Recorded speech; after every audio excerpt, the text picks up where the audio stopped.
Greetings again from Tucker, Georgia. I'm Mayor Frank Auman with a message for our citizens and for everyone who lives, works, plays, and prays in our great city. Today's March the 20th, and a week ago today at just about this time I was speaking to you about the coronavirus, what we've now come to call COVID-19, and the very rapidly developing situation around that. It seems like a really long time ago, but it was just a week ago that schools were deciding to close, Major League Sports were doing the same. There was a lot of very alarming news coming out, and everything was actually a little surreal. Of course, since then there have been nonstop developments, new science, new advice, new guidance on the whole subject ever since that time. Our general approach has been to allow as much freedom as possible for our people and for our businesses to continue life as normal as long as they could and would do so within the guidelines, the guidance being issued by our national public health authorities. The public response here in Tucker has been amazing and very gratifying. We've had lots of businesses close voluntarily and lots more severely change their practices in the current environment. Our public has cooperated beyond what we probably could have hoped for. As of this moment, I'm not aware of any case of coronavirus in the city of Tucker, although there have been about 36, maybe more than that by now, reported in DeKalb County. So despite all the voluntary compliance, I've reached the conclusion that we've sort of run out of the logic that allows us to proceed on that basis alone, and that we must enforce certain restrictions to protect the public. Therefore, as of tonight at midnight and continuing for the next 30 days unless extended, I'm amending our declaration of a state of health emergency in Tucker to include the following measures.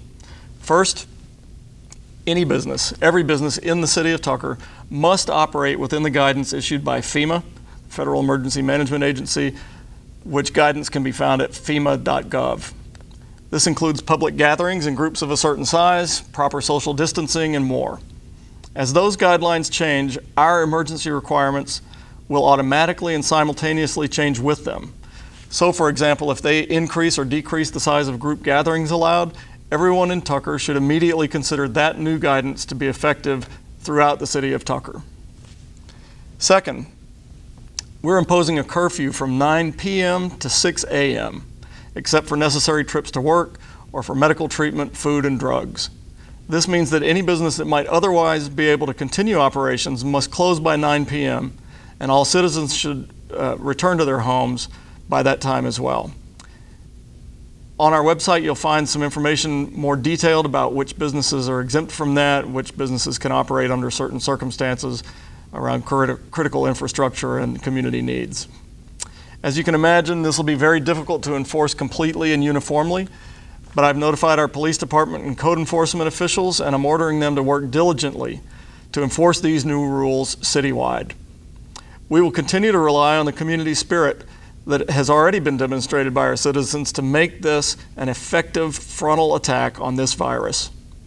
Because this is a situation where noncompliance will sicken and perhaps even bring about the deaths of our own friends and neighbors, I urge each of you to report public-facing businesses that you may become aware of that are violating this policy so that we can address those before anyone is unnecessarily endangered. So as not to dilute the importance of this message, I'm going to stop here for now, but you can look for further statements and details from me and from the city of Tucker in the coming hours and days. We ask you to avail yourself of our website, tuckerga.gov, and find us on social media on Facebook, Instagram, Nextdoor, Twitter, and our YouTube channel. You'll find the latest information, guidance, advice, and everything you need to know about these emergency procedures. Thank you for being a place that people love to call home. Thank you for what you've done to cooperate in this unprecedented fight. We will not just get through this, we will overcome it, and when we've done that together, we'll be stronger community for the effort. May God continue to bless you and our city of Tucker. Thanks.